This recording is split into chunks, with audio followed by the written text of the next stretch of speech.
Good afternoon, friends. Welcome to my channel. My name's Justin. I play guitar on songs in Nashville, and today I want to compare and contrast my favorite three combo amps. I have a Deluxe Reverb, a Princeton Reverb, and a Tweed Deluxe made by Lazy J, the J20. So it's a little different than a Tweed Deluxe. I think on a microphone it kind of sounds the same. I'm going to mic up the actual the combo amps themselves in my garage. So I'm not running them out to my extension cab like I normally do. I want you to be able to hear them as it would sound on a mic when you're miking up the speaker yourself, okay? So we're going to start with my Princeton Reverb. I have a 66 Princeton Reverb. I've had a million different speakers in this amp, from 12s to 10s, ceramics, Alnicos, all across the board. What I settled on, and these are kind of hard to find, I have two extras in a box. I settled on a 90s era Mojo Tone reissue. They were made by Eminence, and it's a ceramic speaker. So this is a ceramic 10-inch, okay? I'm going to play a little bit with my Senn Tele, and I'm going to play on my 335, and we'll switch amps. And I'll tell you, we'll just talk throughout the video of what I think the strengths are of each of the amps and what their weaknesses are too, because they each have, you know, they each have certain aspects to them that might make one better than the other two for different situations, different contexts. So, hey, that's spring reverb. That's real spring reverb. Isn't that awesome?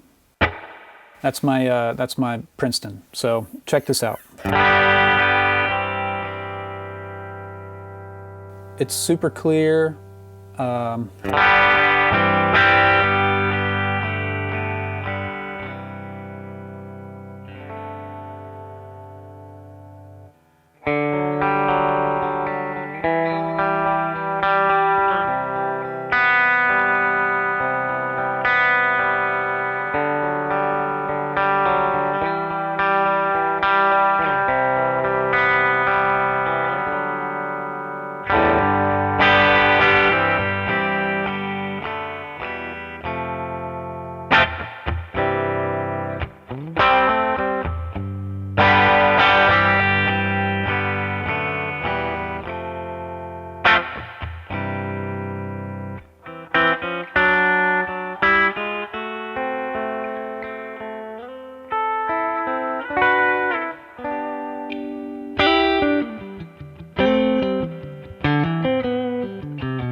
So that's no pedals whatsoever.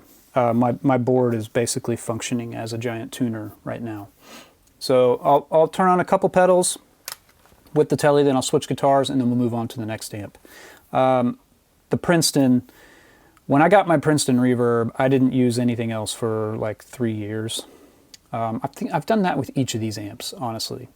I got it in 2010. I was on tour with Sarah Evans, and I was playing in Lowell, Massachusetts, a town outside of Boston, and somebody had a 66 Princeton Reverb on Craigslist for $1,200 that probably makes a lot of you mad right now, because you can't get close to one of these for that amount of money. The good news is, though, is that the reissues that Fender is putting out are fantastic. They sound great. I've played the Drip Edge 68 reissue. That is a fantastic amp, and I hear that the hand-wired, actually I did play one of the hand-wired, it's either 64 or 65, black panel Princeton Reverb. It's awesome. I mean, you could just order it straight off Sweetwater if you want. I'll put a link in the description for my favorite Princeton, okay? So here it is with a little bit of box of rock.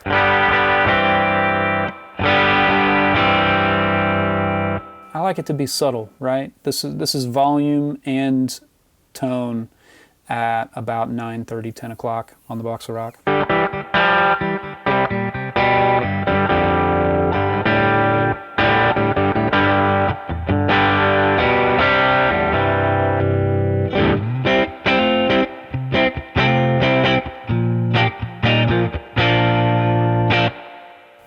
Now I would turn the reverb down for a part like that that's real rhythmic and funky, because all that splashing around kind of clouds up the impact of what you're playing.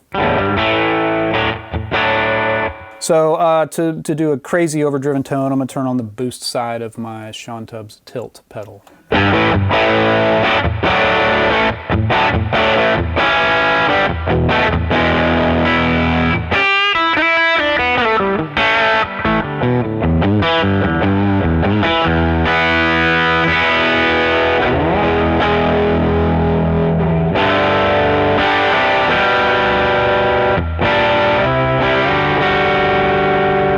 Back to the clean tone, no pedals.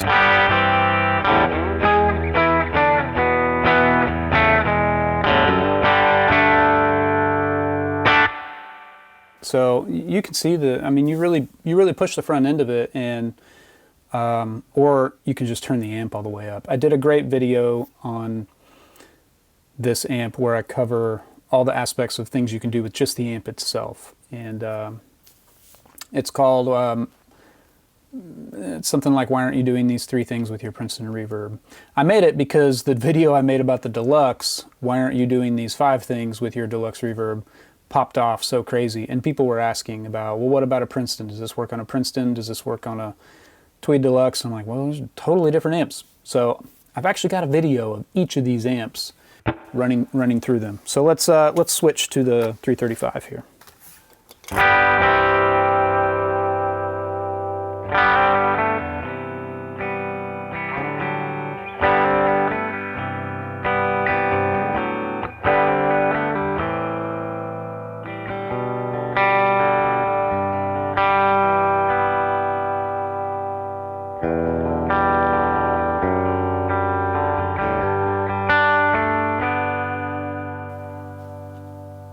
I mean, it's kind of just vibe all day, you know?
Killer. Okay, box of rock.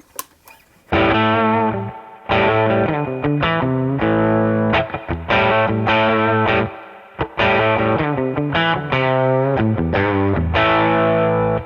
right, I got a song here as well. There's a solo section. I got the vocal muted. I'll just play a solo with these settings and this amp. I'll do this on each of the amps. So here we go.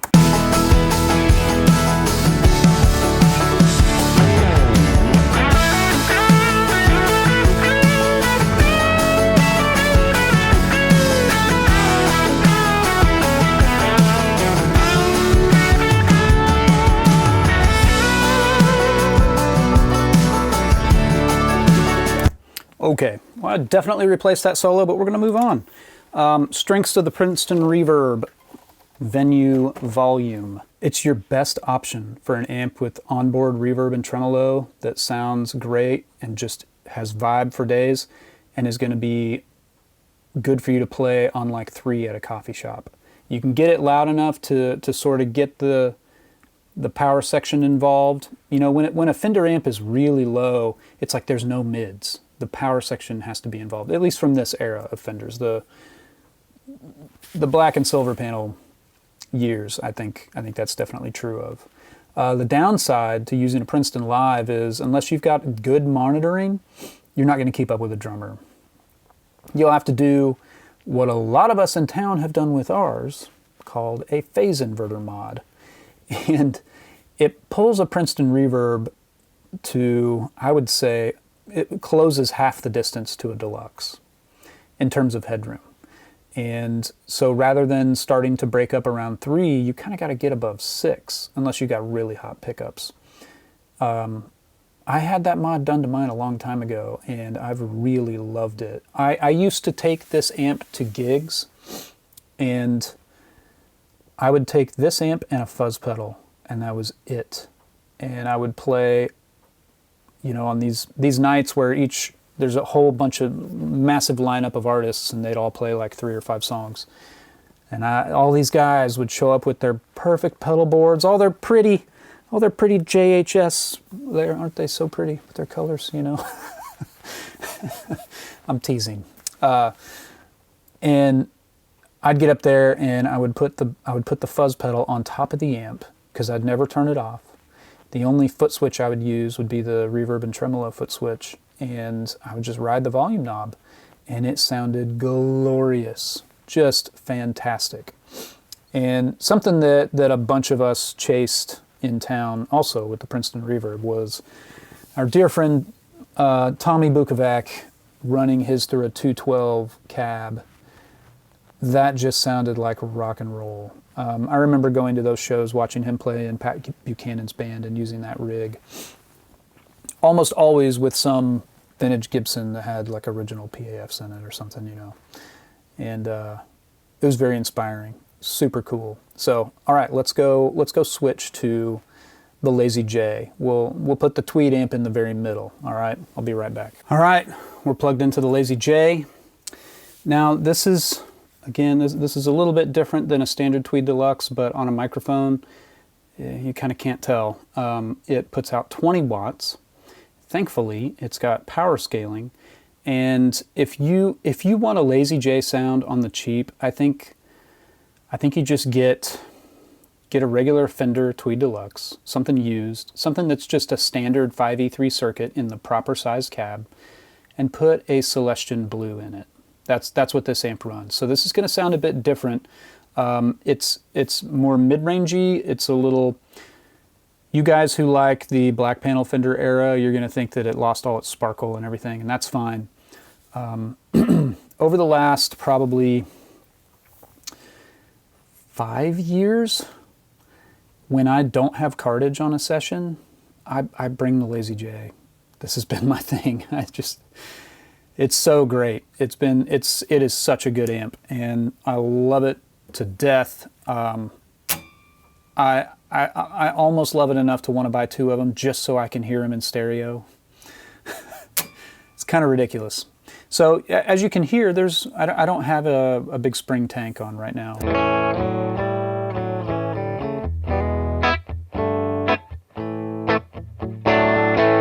Just so the reverb doesn't sway you one way or the other on its own, I'm going to add a little bit of reverb with my favorite reverb pedal, the Boss Fender 63 Spring.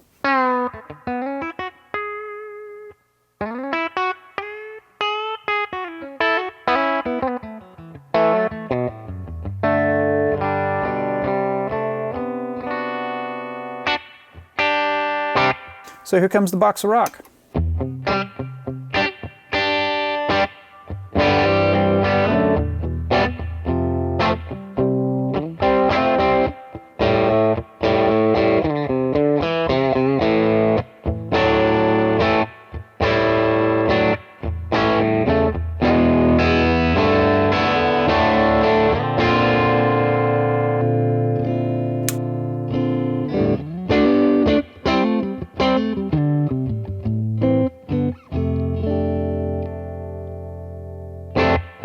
It's definitely a little bit darker, right?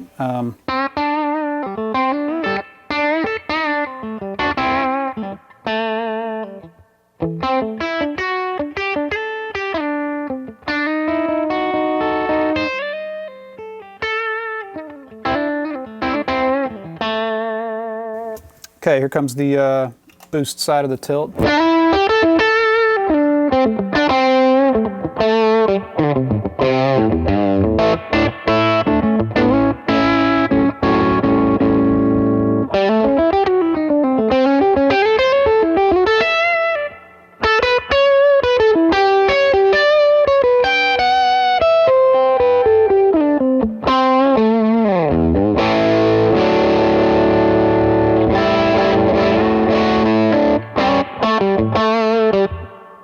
So the more that you push a Tweed circuit, the kind of woolier and almost fuzz-like it starts to get. If you crank the thing way up, you can get those kinds of sounds just with the amp. It's really awesome. Some people hate that, the sort of self-collapsing, like you hit it and it goes. I think that's awesome, but I wouldn't use it all the time, you know. So the way that I love running the Lazy J is I have both volumes right at about 9 o'clock on like 3, okay? And then I run the tone at like 7.5. It's pointed at like maybe 1:30, 2 o'clock on a clock face. And that's really all there is to it. There are no other controls. You got volume, volume, tone. And the volume knobs are interactive. There's some subtle things that they do to each other depending on which channel you're plugged into. Speaking of, I use the #1 input on the bright channel almost all the time. If there's a situation when I need to be really quiet and I can't get the speaker involved, that's the hard thing about those Alnico Blues in a amp that has power scaling.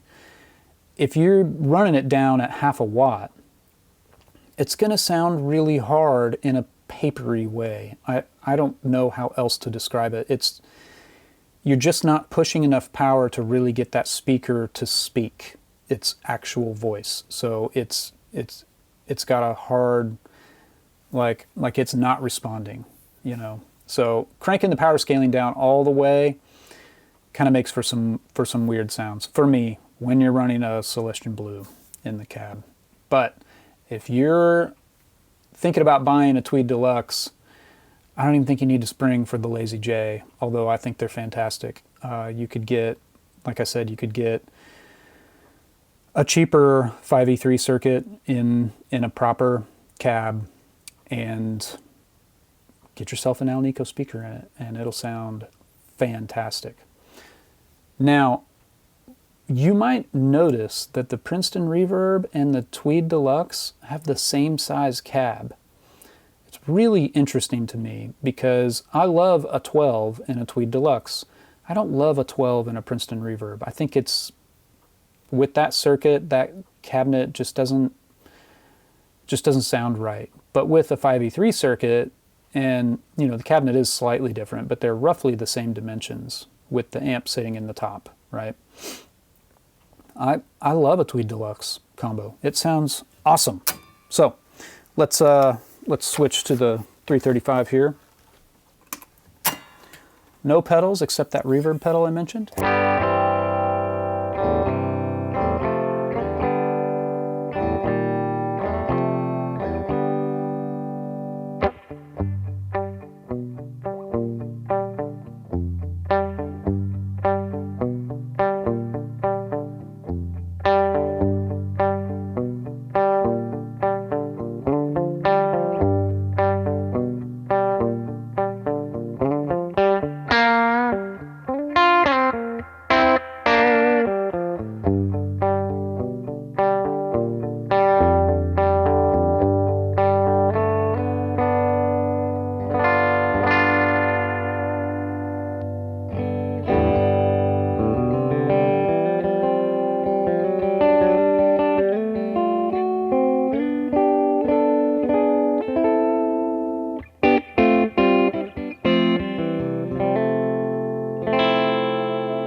It's fantastic. Loads of vibe.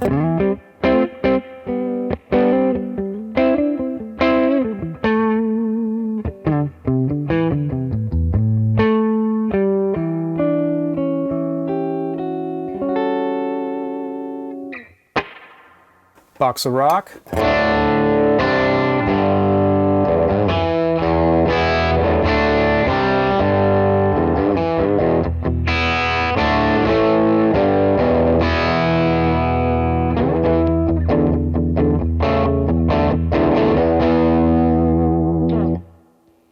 Here's with the Sean Tubbs boost.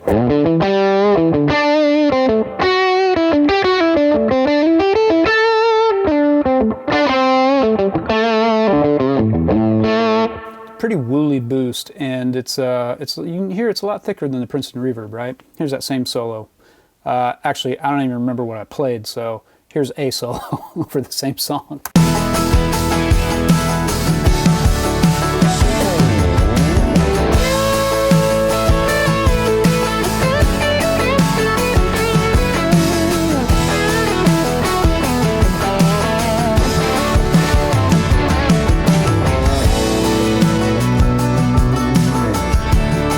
Oh, beware the 2 minor after the solo.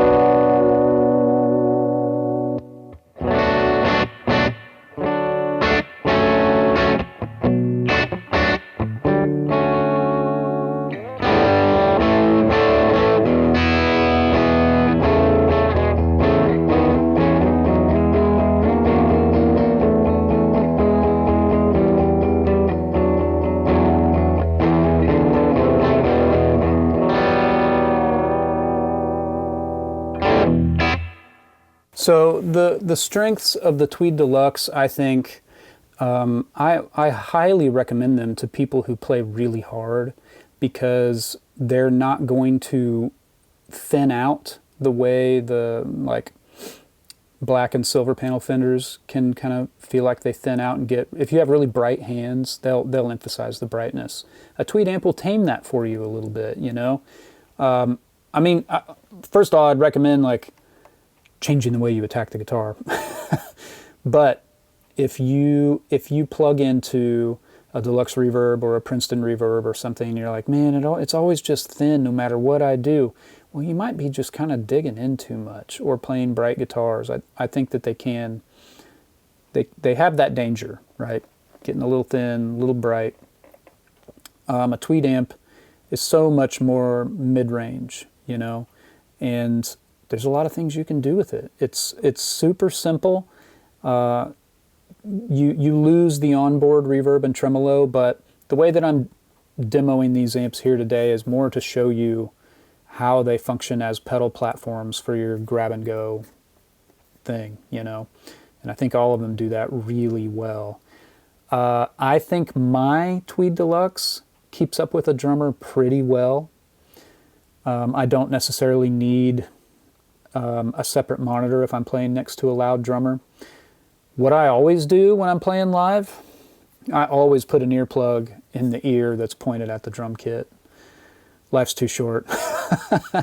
And I mean, you see what I record with. I record with these shooting range muffs, you know. I'm just paranoid about my hearing. I've heard too many stories of people wanting to end their own lives because the tinnitus is driving them insane, and I do not want that at all. I do not myself, nor do I recommend getting the feeling of energy and excitement from volume, especially when wearing headphones. Don't do that to yourself. That said, I think if it were a big rock context, you know, Tweed Deluxe is going to be a little loose sounding. If you're doing a lot of like palm muting and chugging and stuff like that, maybe it's not the right amp. But man, they just sound so good, and their cleans are fantastic. And I really like them with a Celestion Blue, or you know, other people have had good results with Alnico speakers. So let's move on to our last amp, the Deluxe Reverb. Okay, so we're back, and we're in the Deluxe Reverb now. I'm using the same settings that I used on the Princeton for treble and bass. I like the treble high, between 6 and 7, usually 7 on a Deluxe, and the bass 3 at the max. So my settings, you know, my big Deluxe Reverb video, I think that's the video that has the most views on my channel, is the 5 things you're not doing with your Deluxe Reverb. My settings on that are, which I shared in that video, are 473. That's a great place to be if you're going to run pedals and use boosts and effects into the front of the amp. I think if you made me choose one of these 3, I think I would pick the Deluxe Reverb. This is the amp I've had the longest. I bought it right when I got to town. I thought you had to have one. You don't have to, but man, I haven't found any reason to get rid of it. It is such a good amp and can do nearly everything. The problem with a Deluxe is that you start turning it up past 3 or 4, And it has this way of filling the space in a way that the other two amps don't. The Princeton is similar to it, but the Deluxe is such a wide cabinet, and its back is so open. There's just these two little panels that protect the tubes and protect the reverb tank, that I've literally had sound guys complain about a Deluxe, and then when I was using a 50-watt Germino into a 412, same venue, same guy, not a word about being too loud. That Deluxe, that sound goes everywhere out of that amp. It is omnidirectional, which is really cool, but it can also frustrate the front of house who's trying to control it, you know. Anyway, here's the Tele, no pedals. I turned my reverb pedal off because we have sweet spring reverb back once again.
Now my Deluxe has an ET65 in it. That's the same speaker that I use in my extension cab, and it's basically the only speaker you hear on my channel because I'm always running some amp from up here into that Morgan 112 cab with that speaker in it. So here it is with the box of rock.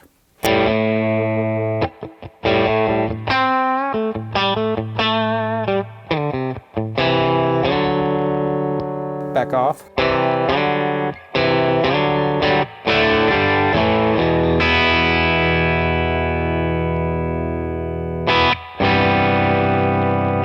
It's a great pedal, and I think it works with Fenders. You know, some people are like, I don't like the way it acts with Fender amps. I think if you're just not expecting it to turn it into an actual plexi, you'll be okay. It's still a really ampy sounding overdrive pedal. I really dig it.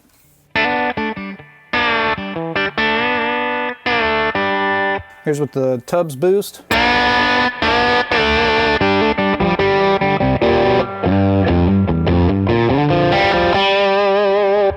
So once again, kind of a woolly sounding boost, but you can hear all the mids. All the mids show up in force when you're really pushing a Deluxe Reverb. It's pretty awesome.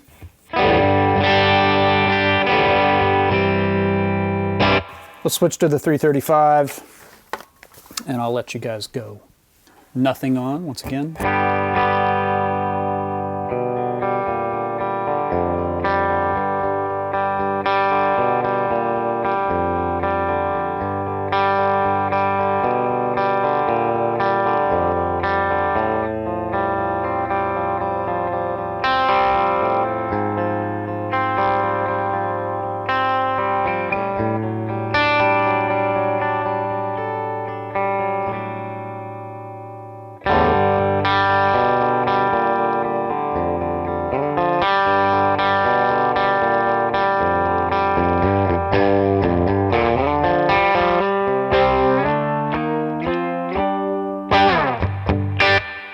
Okay, box of rock.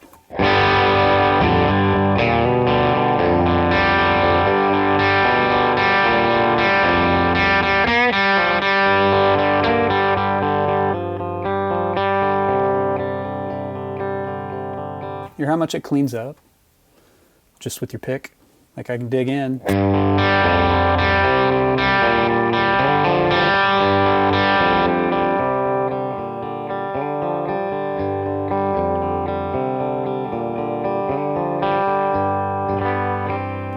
can basically make it sound like the pedal got turned off just by lightening up the old right hand.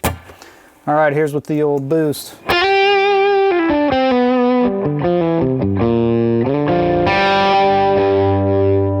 And this solo.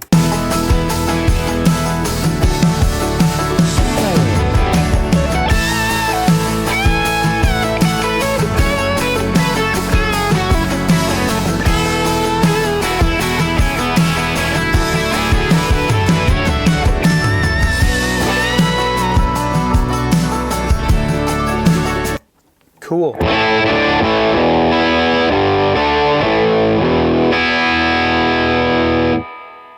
So, as far as versatility, man,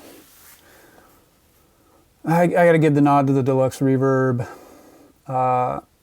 If you want all the goodness of a Deluxe, you should get one. Even if you've got to get a little creative with how you control volume. You might not get to be able to have it on stage with you. It might have to be pointed backward. You might have to keep it at 3 or under when running it live, depending on the kinds of places you play. But if you also dabble in recording or just need a wide variety of sounds, I think that it is just an absolute Swiss Army knife.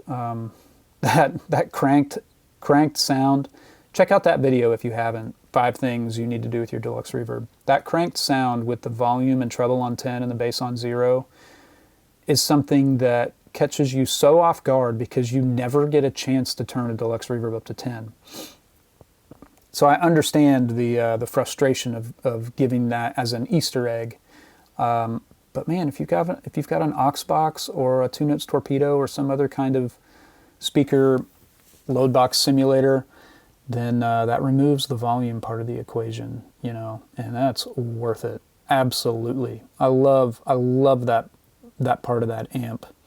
And then the other thing that I think is true with the Deluxe, more so than a Tweed circuit, and it's probably as true of a Princeton, is that every one of my guitars sounds like itself through it. Those kind of amps are my favorite kinds of amps. They don't totally take over. You don't hear their character over the guitar. Sometimes you want to pair them. You want to get the right pairing, and so like an AC-15 or something. I think no matter what you're playing, an AC-15 is going to sound like an AC-15. It's going to have that voxy bag of glass type vibe. Plexis kind of do that too, you know. I just happen to really be enjoying it because I bought a JTM studio head that I just love. Man, you turn it down and there's just great cleans, really great cleans that are different than Fenders. And then you turn it up and it's like, hey, there's that plexi sound, you know. What a time to be alive as a guitar player, because there are new options that sound so great. And you're not going to have to fork over. I don't even know what a Deluxe Reverb costs now. I paid $2 grand for mine in like 2006, 2007. I don't know. I got it like right when we moved here. Bought it sight unseen from Colorado, and it was shipped in a flight case. Kind of a cheap flight case. I sold the flight case on Craigslist for $200. So anyway, I hope this was helpful. If you've been trying to figure out which one of these 3 that you want, I hope that you've made up your mind. I'll have links to what I think are some really great off-the-shelf options that aren't hard to get, no wait list or anything. So see you later. Have a good day.